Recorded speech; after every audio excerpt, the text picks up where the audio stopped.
వాడు ఈ 13 వాడు ఏంటంటే ఈ లేవి గోత్రానికి మాత్రం ఏమి ఇవ్వకుండానే దేవుని సేవ చేసేటప్పుడు మిగతా 12 గోత్ర వాళ్ళు ఏం చేయాలంటే వాళ్ళ దగ్గర ఉన్న డబ్బు లేకపోతే బలులు ఇతర వస్తువులను పెట్టుకొచ్చి వారికి దశమ భాగముగా ఇస్తే ఆ దశమ భాగం ఏదైతే ఉందో దానితో వారు బ్రతుకుతారు, దేవుని సేవ జరిగిస్తారు, ఇంకా లేనటువంటి వారికి పెడతారు.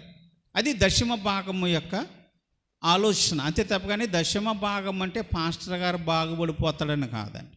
అది సేవ జరగాలని, దేవుని సేవ బలంగా ఉండాలని, అది బాధ్యతను గుర్తు చేస్తుంది.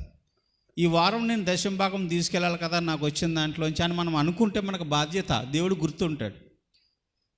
అది ఇవ్వలేదనుకోండి, దేవుడు అంటే మనకు గుర్తులేడు, బాధ్యత మనకు లేనట్టే. కాబట్టి ఒక బాధ్యతగా దాన్ని స్వీకరిస్తారు మనుషులు. దశమ భాగం అనే ఒక భాగాన్ని తీసుకొచ్చి వీళ్ళకి ఇస్తే వీళ్ళు బ్రతుకుతూ ఉంటారు. వీరందరూ కూడా